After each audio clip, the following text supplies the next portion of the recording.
زرتاشا اگلے دن اپنے ڈرائیور کے ساتھ اورنگ کی کمپنی میں گئی جہاں وہ پہلے انٹرویو دینے کے لیے گئی تھی۔ کمپنی میں داخل ہوتے ہی ایک بڑا سا ہال تھا جہاں وہ شوٹنگ وغیرہ کرتے تھے۔ سب کچھ ویسا ہی تھا، کئی ماڈلز کے فوٹو شوٹ ہو رہے تھے، کہیں میک اپ آرٹسٹ ماڈلز کے میک اپ کر رہے تھے تو کہیں ان کے لیے ڈریسز چوز کیے جا رہے تھے۔ وہ یہاں کسی کو بھی نہیں جانتی تھی۔ وہ چلتی ہوئی اسی روم کی طرف بڑھی جہاں پر اس دن ان کا انٹرویو ہونا تھا۔ روم کا دروازہ کھولنا چاہا لیکن وہ لاک تھا۔ کیا کر رہی ہو تم یہاں؟ اسے اپنے پیچھے کسی کی گمبھیر آواز سنائی دی جس پر وہ چونکی۔ مڑ کر دیکھا تو وہ ترکھیل تھا۔ چہرے پر خوشی کی رمق دوڑی۔ چلو ترکھیل تو ملا اسے۔ تمہیں تو اورنگ سر نے اپنے آفس بلایا تھا، تم اس روم کی طرف کیا کر رہی ہو؟ ترکھیل اسے سپاٹ چہرہ لیے دیکھ رہا تھا جو آج بلیو جینز کے ساتھ وائٹ ٹاپ پہنے اپنے بالوں کو کھلا چھوڑے وہ اسے ہی دیکھ رہی تھی۔ ہاں میں ادھر ہی جا رہی تھی، مجھے لگا یہ ہے وہ روم، مجھے گائیڈ کرنے والا بھی کوئی نہیں ہے۔ زرتاشا اس سے یوں غصہ کرتے دیکھ کر خود بھی سرد لہجے میں کہنے لگی، چلو میرے ساتھ۔ ترکھیل نے کہا تو اس کے پیچھے چل دی۔ وہ کتنے ہی رومز کے سامنے سے گزرے تھے، تب ایک روم کے باہر وہ کھڑے ہو گئے۔ اندر جا کر ایک بار کنٹریکٹ پڑھ لینا، جو بھی مسئلہ ہو ابھی کلیئر کر لینا، بار بار تمہیں اس آفس میں نہیں بلایا جائے گا، اور بحث تو بالکل نہ کرنا، تمہیں پہلے ہی بہت مشکلوں سے رکھا گیا ہے۔ ترکھیل نے کہا اور اس کے لیے دروازہ کھول دیا۔ زرتاشا نے اس کی ہر بات سنی تھی لیکن جواب کسی کا نہیں دیا اور اکڑتی ہوئی کمرے میں داخل ہوئی جہاں پر اورنگ سامنے ایک راکنگ چیئر پر بیٹھا تھا اور نظر سامنے رکھی ہوئی ماڈلز کی تصویر پر تھی۔ وہ کافی دیر ایسے ہی کھڑی رہی لیکن اورنگ نے ان تصویر سے نظر اٹھا کر اسے نہ دیکھا۔ زرتاشا کو اپنا آپ یوں نظر انداز کرنا سبکی میں مبتلا کر گیا۔ اس نے اپنا گلا کھنگارتے اپنی طرف اس کی توجہ مبذول کروانی چاہی، جس پر اس نے اپنی کالی سیاہ آنکھیں اس کی طرف اٹھائی۔ شکل سے تو وہ نرم گو انسان لگتا تھا لیکن اس کا رویہ اس کی پرسنالٹی کے خلاف تھا۔ باہر ترکھیل ہوگا، اسے بلا کر لاؤ۔ اورنگ نے ایک نظر اس سے دیکھا اور واپس ان تصاویر پر جھک گیا۔ زرتاشا اس کے ایسے حکم دینے پر صبر کے گھونٹ پی کر رہ گئی لیکن اس کی بات پر عمل کرتی آفس سے باہر نکلی اور کوریڈور میں اسے ڈھونڈنے لگی جہاں وہ موبائل پر کسی سے بات کر رہا تھا۔ زرتاشا اس کا بازو پکڑتی آفس روم میں لے گئی۔ ترکھیل یہ فائل اسے دو اور کنٹریکٹ میں لکھا ایک اصول اسے بتا دو، اسے میں نے بس تمہارے کہنے پر رکھا ہے، اس لیے اس کے کام کی ذمہ داری تمہاری ہے، کوئی بھی غلطی ہوئی تو تم جواب دہ ہوگے۔ اورنگ نے ساری گفتگو ترکھیل سے کی تھی۔ وہ زرتاشا کے وجود کو ایسے اگنور کر گیا تھا جیسے وہ وہاں ہو ہی نہ۔ ترکھیل نے ایک نظر زرتاشا کو دیکھا جس کا چہرہ بے عزتی کے ظلم سے سرخ ہو رہا تھا۔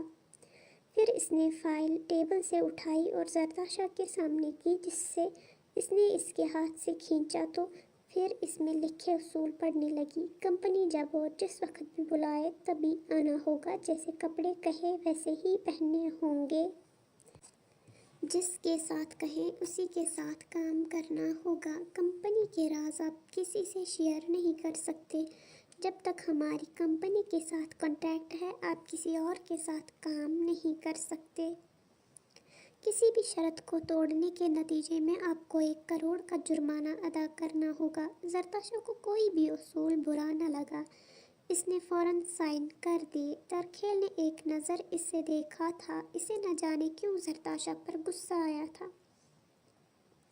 جو ان اصولوں کو پڑھنے کے باوجود بھی سائن کر رہی تھی۔ کیا وہ اس شعبے کے لیے اتنی پاگل تھی کہ اپنے اچھے اور برے کی پہچان ہی بھول چکی تھی۔ وہ یہاں کام کرنے والی ہزاروں لڑکیوں کو دیکھتا تھا جن کے کپڑے بھی ان کے جسم کو چھپانے کے لیے ناکافی ہوتے۔ انہیں ہزاروں مردوں کے ساتھ میل ملاپ کرنا ہوتا۔ اگر انہیں رات کے 3 بجے بھی بلایا جاتا تو انہیں آنا پڑتا۔ اس نے ایسی لڑکیاں بھی دیکھی تھی جنہیں پروڈیوسر اور ڈائریکٹر کے سامنے اپنا جسم پیش کرنا ہوتا تھا۔ اورنگ ایسا نہ تھا، لیکن باقی کے دوسرے پروڈیوسر ان کا کیا زرتاشا اس فیلڈ میں اپنی عزت بھی لٹا دے گی۔ سائن کرنے کے بعد ترکھیل اسے اپنی کمپنی کے اس حصے میں لے گیا جہاں پر اور بھی نئی لڑکیاں آئی تھیں۔ سب کو ریمپ واک سکھائی جا رہی تھی۔ ترکھیل میں وہاں پر مجھے ایک لڑکی کو اشارہ کیا، زرتاشا کو اس کے حوالے کیا اور خود وہاں سے چلا گیا۔ اس نے اسے اوپر سے نیچے تک دیکھا۔ کافی خوبصورت ہو، تمہیں تو کوئی بھی ڈائریکٹر ہائر کر لے گا۔ سدرا کے کہنے کی دیر تھی کہ اس کا چہرہ دمک اٹھا، گردن میں سریا فٹ ہوا، اکڑ میں تو جیسے اس کا کوئی ثانی نہیں تھا۔ مگر کیسے؟ زرتاشا اس وقت بھول چکی تھی کہ وہ ابھی اورنگ کے ساتھ کانٹریکٹ سائن کر کے آئی ہے۔ تبھی انہیں ترکھیل اپنی طرف آتا ہوا دکھائی دیا۔ سدرا خاموش ہو گئی۔ میں تمہیں بعد میں بتاؤں گی، لیکن اس بات کا ذکر کسی سے نہ کرنا، سدرا نے رازداری سے کہتے اس کا ہاتھ پکڑا اور ریمپ واک پر لے آئی۔ پھر اسے چلنے کا طریقہ سکھانے لگی۔ زرتاشا کا سارا دن اسی پر لگ گیا، لیکن اسے چلنا نہ آیا۔ یا تو سدرا کو گائیڈ کرنا نہیں آ رہا تھا یا پھر وہ خود محنت نہیں کر رہی تھی۔ شام 5 بجے ترکھیل اس کے پاس آیا اور اسے اپنی واک دکھانے کو کہا۔ زرتاشا نے ریمپ پر چلنا شروع کیا، لیکن وہ ایک نارمل چال تھی۔ کیٹ واک تو وہ کہیں سے نہیں لگ رہی تھی۔ تم نے سارا دن لگا کر یہ سیکھا۔ سوری، تمہارے غرور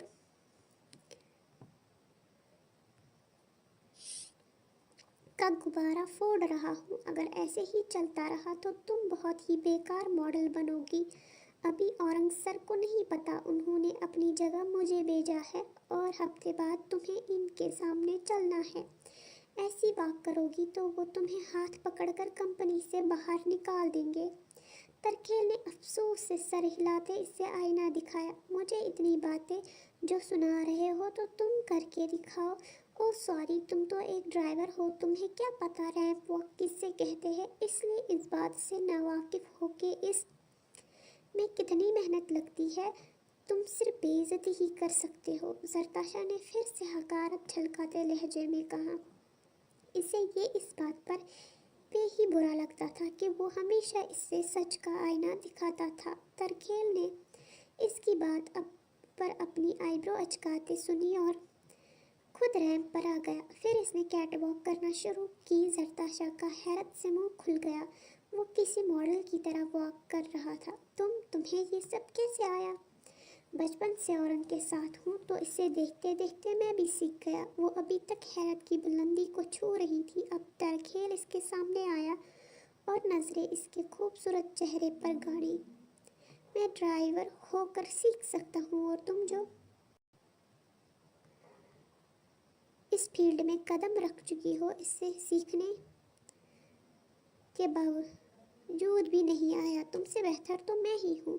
کل اگر کوئی رزلٹ نظر نہ آیا تو میں خود اورنگ سے کہہ کر تمہیں فارغ کروا دوں گا۔ ترکھیل نے اپنی شہادت کی انگلی اٹھا کر وارن کیا اور اسے پریشان چھوڑ کر چلا گیا۔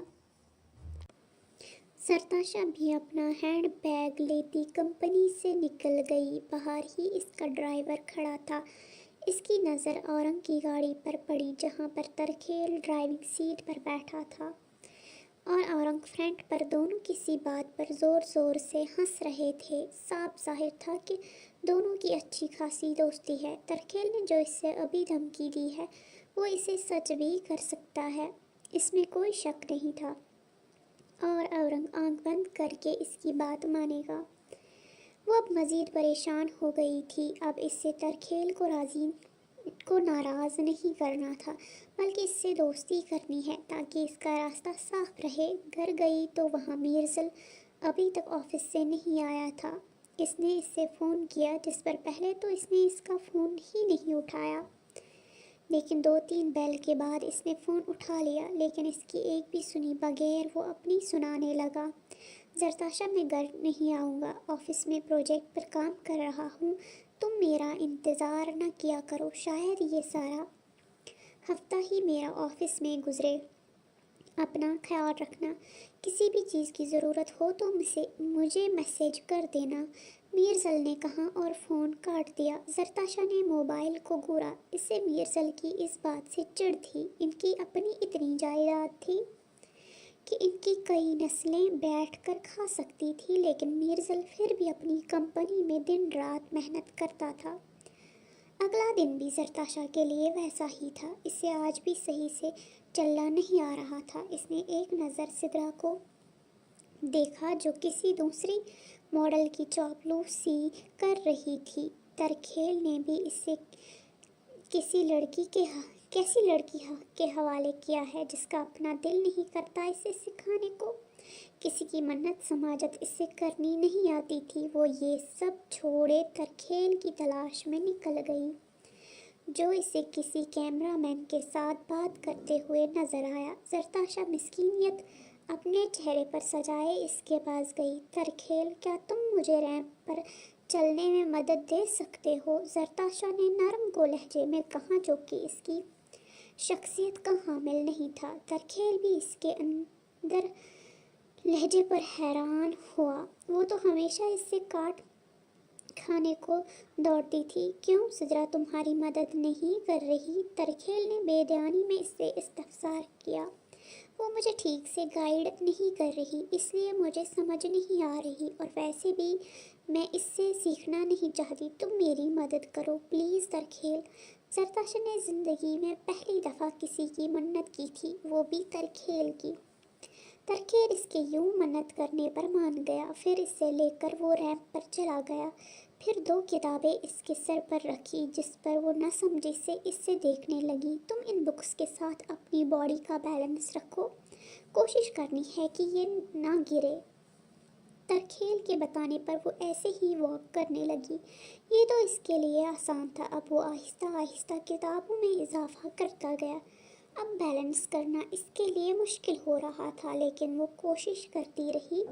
بہت بار اس کا بیلنس بگڑتا، لیکن وہ دوبارہ کوشش کرتی۔ کافی کوشش کرنے کے بعد اب وہ کامیاب ہو گئی تھی۔ ترکھیل کو بھی یقین ہو گیا تھا کہ سدرا اسے گائیڈ نہیں کر رہی تھی، وہ بہت جلدی سیکھ رہی تھی۔ اب پھر 5 بج گئے تھے۔ ترکھیل نے اسے آخری بار ٹیسٹ کرنا چاہا کہ وہ کس حد تک سیکھ پائی ہے۔ اب تم بکس اپنے سر سے ہٹاؤ اور واک کرنے کی کوشش کرو۔ اس نے ایسا ہی کیا۔ اب وہ واک کرنے میں کل سے بہت زیادہ بہتر تھی۔ وہ خود بھی اپنی کامیابی دیکھ کر خوش ہوئی تھی۔ دیکھا، میں نہ کہتی تھی کہ مجھے سدرا ٹھیک نہیں سکھا رہی، اب میں محنت کروں گی تو تم سے بھی زیادہ اچھے طریقے سے واک کر پاؤں گی، بہت زیادہ بہتر، اور اکثر خود حیران ہو جائیں گے۔ ترکھیل نے اپنی آئی برو اچکاتے اسے دیکھا تھا، جس نے شکریہ کا شین بھی نہیں بولا تھا۔ اسے یوں اپنی طرف دیکھتا پا کر زرتاشا گڑبڑائی تھی۔ کل ہی تو خود سے وعدہ کیا تھا کہ اس سے پنگا نہیں لے گی۔ میرا مطلب ہے تمہارے جیسی واک کرنے لگ جاؤں گی۔ فوراً اپنی تصحیح کی گئی۔ کل اب ہائی ہیلز سے بیلنس کرنا ہوگا، اب تمہارا کام مشکل ہوتا جائے گا، ترکھیل اسے کہتا وہاں سے چلا گیا۔ زرتاشا نے اس کی پشت کو دیکھا تھا، وہ دل کا برا نہیں تھا، بس اوپر سے دکھنے میں پتھر تھا، بس زرتاشا کو عزت نہیں دیتا تھا۔ پھر وہ اپنے ڈرائیور کے ساتھ بنگلو چلی گئی۔ ملالہ کل رات کافی دیر تک روتی رہی تھی، جس سے اس کے دل کا بوجھ کافی ہلکا ہو چکا تھا۔ رونے سے کسی چیز کا حل نہیں نکلتا، لیکن آپ کے اندر کی بے سکونی رونے سے کچھ حد تک کم ہو جاتی ہے۔ اگلے دن وہ آفس پہنچی، لیکن آج چہرے پر رونق نہ تھی۔ بجھا چہرہ، زرد رنگ، سرخ روئی روئی سبز آنکھیں۔ آج تو اس کے گال پر دل بھی اداس تھا۔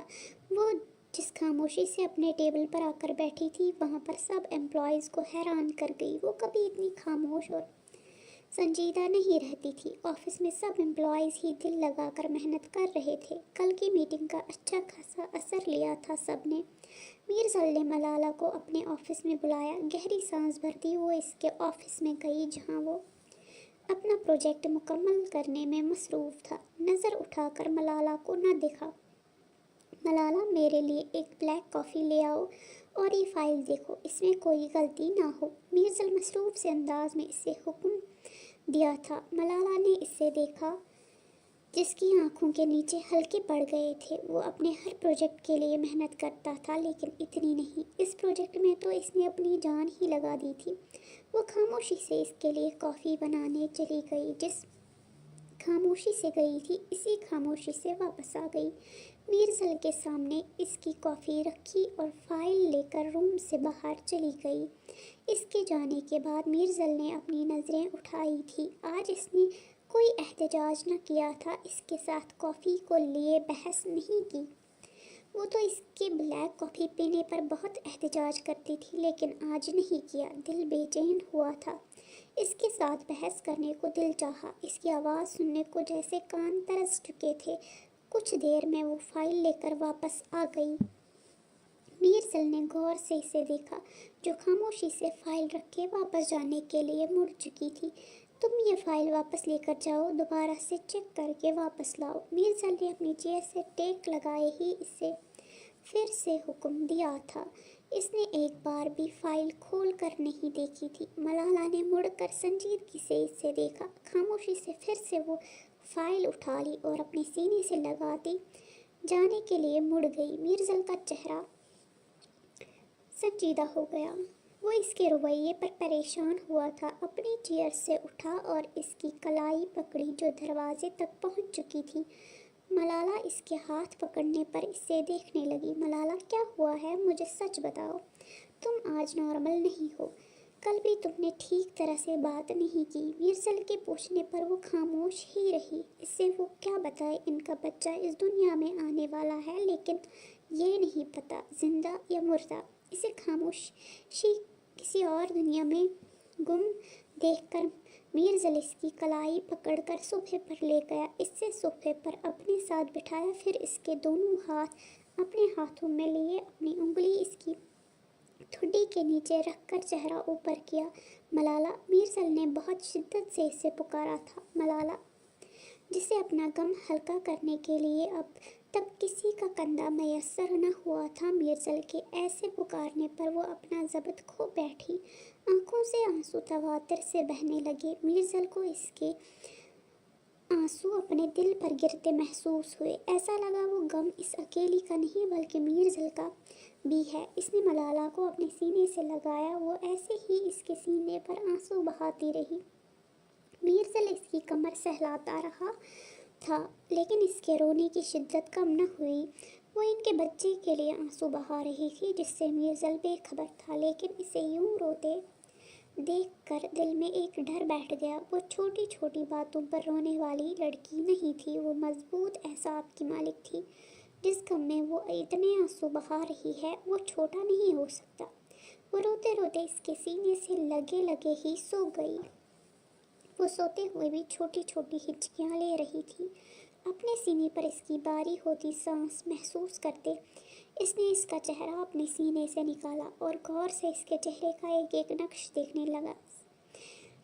چہرے پر آنسوں کی ایک لکیر تھی۔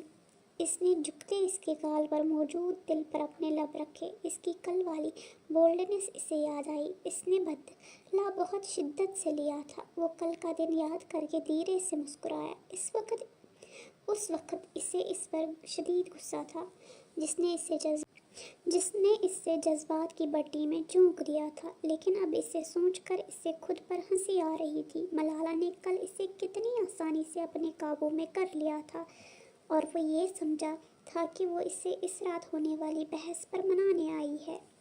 وہ اسے اپنی گود میں اٹھاتا اپنے آفس روم کی دیوار کی طرف گیا، ایک بٹن دبایا جس سے وہ دیوار کسی دروازے کی طرح کھل گئی۔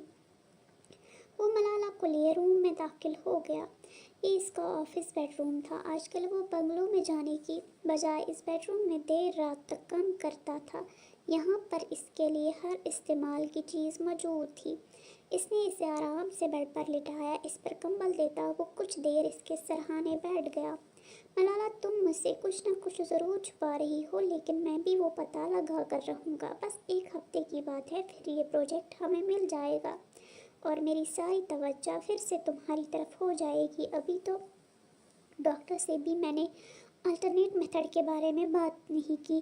بس یہ ڈاکٹر سے بات ہو جائے اور یہ پروجیکٹ مکمل ہو جائے، پھر تمہارے ساتھ کچھ دن ویکیشن پر چلا جاتا ہوں۔ اس طرح تمہاری طبیعت میں بھی کچھ چینج آ جائے۔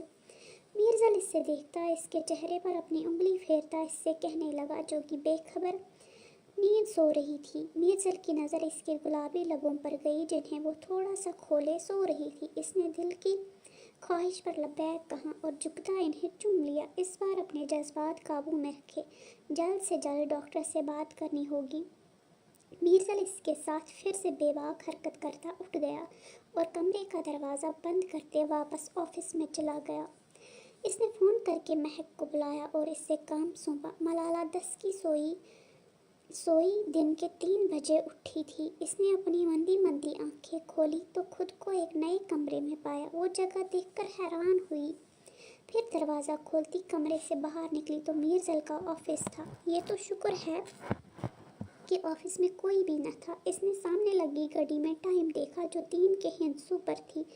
اب اس سے پریشانی ہوئی، وہ اتنی دیر تک اپنے ٹیبل سے غائب رہی۔ سارے لوگ کیا سوچ رہے ہوں گے؟ وہ پریشانی کے عالم میں میرزل کے آفس روم سے باہر نکلی، جہاں سب لوگ اپنے کاموں میں مصروف تھے۔ اسے دیکھتے ہی فیصل اپنی جگہ سے کھڑا ہوا اور اس کے قریب آیا۔ کیا رشتہ ہے تمہارا میرزل سر سے؟ کہاں تھی تم؟ فیصل کے سوال پر اس کے چہرے کا رنگ اڑ چکا تھا۔ سب لوگوں نے اپنا کام چھوڑا اور ان کی طرف متوجہ ہوئے۔ ملالہ نے دیکھا سب لوگ انہیں ہی دیکھ رہے تھے۔ اگر اس نے اب خود کو ڈیفینڈ نہ کیا تو سب کی نظروں میں اس کا کردار مشکوک ہو جائے گا۔ میں یہی تھی، مجھے میرزل سر نے فائل چیک کرنے کے لیے دی ہوئی تھی۔ حتی الامکان اس نے اپنا لہجہ بالکل نارمل رکھا۔ سب جانتے ہیں آپس میں کہ سب سے تھوڑا کام تم کرتی ہو اور سیلری بھی سب سے زیادہ تمہاری ہے۔ تمہارے حصے کا کام مہک کرتی ہے۔ تم کیا کرتی ہو؟ ضرور تم میرزل سر کے ساتھ ریلیشن میں ہو۔ فیصل نے اپنے ایک ایک لفظ پر زور دیتے ہوئے کہا۔ ملالہ بے یقینی سے ان سب کو دیکھنے لگی۔ اس نے اپنا ہاتھ فیصل کے چہرے پر اٹھانا چاہا، لیکن اس نے درمیان میں ہی روک لیا۔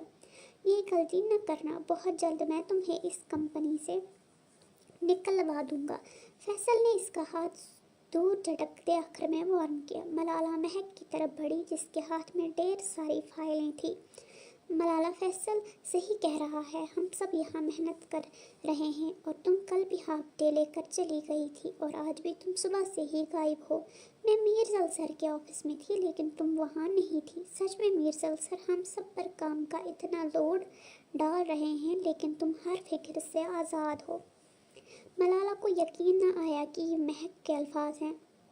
وہ ہی اس آفس میں اس کی دوست تھی اور مشکل وقت میں وہ اس کا ساتھ دینے کی بجائے اس کے حریفوں میں شامل ہو چکی تھی۔ تم کچھ بھی کر لو، لیکن تم مجھے اس کمپنی سے اور میری پوزیشن سے مجھے نہیں ہٹا سکتے، اور جس نے جو سمجھنا ہے وہ سمجھتا رہے۔ ملالہ فیصل پر کاٹ دار نگاہ ڈال کر مہک پر افسوس بھری نظر ڈالی اور کینٹین چلی گئی، جہاں پر وہ ایک ٹیبل پر کافی دیر تک بیٹھی رہی۔ آج سب نے اس کے کردار کی طرف انگلی اٹھائی تھی۔ وہ اس پریگنینسی کو کب تک چھپائے گی؟ کل کو وہ اس بچے پر بھی انگلی اٹھائیں گے۔ اب یہ رشتہ چھپانا مشکل ہو رہا تھا۔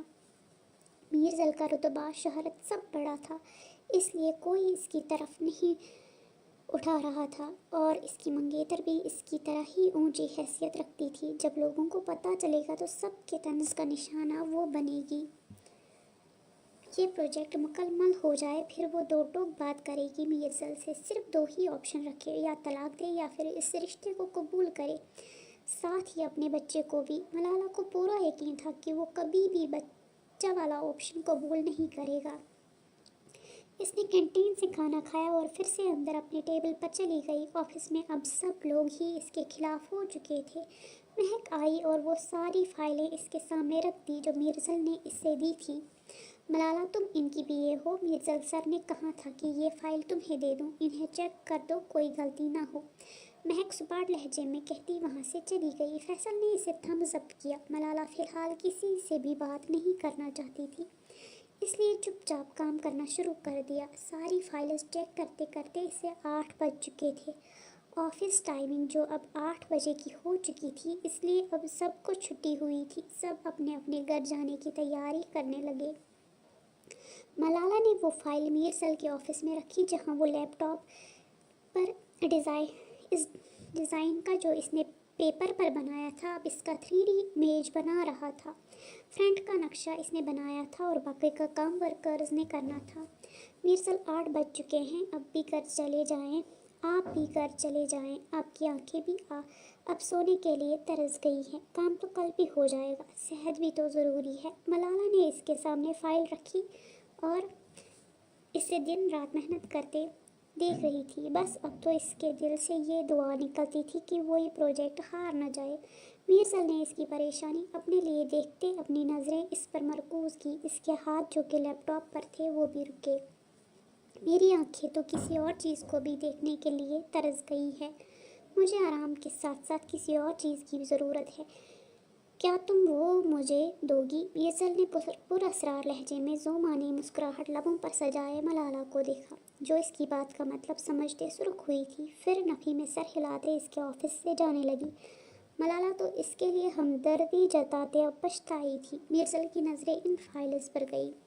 یہ تو میں نے مہک کو کام کرنے کو کہا تھا، تم نے کیوں کیا؟ پہلے ہی تمہاری طبیعت ٹھیک نہیں، پھر کام کا اتنا سٹریس لینا اچھی بات نہیں ہے، میرزل نے سنجیدگی سے اسے دیکھتے کہا۔ وہ خود ہی اسے آج کل کام کم دے رہا تھا، وہ نہیں جانتا تھا کہ کام کے سٹریس سے زیادہ اس سے ذہنی سکون چاہیے جو اس سے بالکل میسر نہ تھا۔ میں آپ کی BA ہوں نہ کہ مہک، یہ کام میری ذمہ داری ہے تو پلیز مجھے میرا کام کرنے دیا کرے، میرا کام کسی اور کے سر نہ تھوپا کرے۔ ملالہ جب تمہاری طبیعت ٹھیک ہو جائے گی تو یہ کام تمہیں ہی کرنے ہیں، تب تک سٹریس فری رہو، تم حیدر کے ساتھ گھر جاؤ، کافی رات ہو گئی ہے۔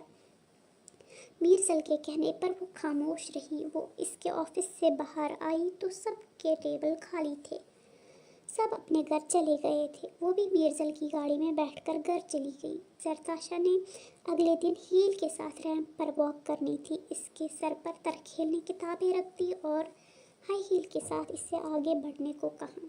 وہ کچھ قدم ہی لے پائی تھی کہ لڑکھڑا کر گرنے لگی، لیکن ترکھیل جو اس کے پاس ہی کھڑا تھا اس نے اس کی کمر پر ہاتھ رکھ کر تھام لیا۔ دونوں ایک دوسرے کے بہت زیادہ قریب آ گئے، نظریں ایک دوسرے کے چہرے پر ٹکی تھی۔ زرتاشا اس کے سحر میں پھر سے جگ کر چکی تھی، اس نے آنکھیں بند کی، ترکھیل کی گرم سانسیں اس کے چہرے سے ٹکرا رہی تھی۔ وہ ابھی کچھ سوچتی کہ ترکھیل نے اسے خود سے جدا کیا، اس سے الگ ہوتا، وہ لمبے لمبے ڈگ بھرتا، اس سے بغیر دیکھے وہاں سے چلا گیا۔ زرتاشا اس کی پشت کو دیکھنے لگی، جب تک وہ اس کی نظروں سے اوجھل نہ ہو گیا وہ ٹکٹکی باندھے اس سے دیکھتی رہی، پھر اپنا سر چٹکتی، وہ پھر پریکٹس میں مشغول ہو گئی۔ پھر وہ اس کی مدد کے لیے نہ آیا بلکہ ایک نیلم نامی لڑکی کو اس کے پاس بھیج دیا گیا جو اسے اچھی طرح گائیڈ کر رہی تھی، لیکن زرتاشا کے دل میں ترکھیل ہی بیٹھ چکا تھا کہ وہ ہی اسے اچھی طرح سکھا سکتا ہے۔ ایک ہفتے بعد آج سب کمپنی اپنے پروجیکٹ پیش کرنے کے لیے ایک ہوٹل کے بڑے سے ہال میں جمع تھے، سب اپنے ڈیزائن دکھا چکے تھے، صرف وجدان اور میرزل ہی باقی تھے۔ میرزل سے وجدان نے اپنا ڈیزائن پروجیکٹر کے ساتھ کنیکٹ کیا، اس کا ڈیزائن پروجیکٹر پر چل رہا تھا اور وہاں ملالہ کی دھڑکنیں صاف ہوئی تھی۔ جو پروجیکٹ وجدان دکھا رہا تھا وہ میرزل کا تھا، جسے اس نے اپنا نام دے دیا تھا۔ میرزل کی غصے سے رگیں تن چکی تھی، آج اس کی دن رات کی محنت کو کوئی اور اپنا نام دے چکا تھا۔ وہ ایکسکیوز کرتے ہال سے چلا گیا، ملالہ کے جسم میں بھی خون نے گردش کرنا شروع کی، وہ بھی کانپتی ٹانگوں سے اس کے پیچھے بھاگی۔ یہ میرزل کے ساتھ کیا ہو گیا تھا؟ آخر کس نے اس کا پروجیکٹ ڈیزائن وجدان کو دیا؟ آخر کون؟ یہ ایک بڑا سوال یا نشان تھا۔ میرزل کو بہت بری شکست ملی تھی، وہ اس شخص کو نہیں چھوڑے گا جس نے اس کے ساتھ اتنا بڑا دھوکہ کیا۔ ویسے بھی اب سب کی قسمت بدلنے والی تھی۔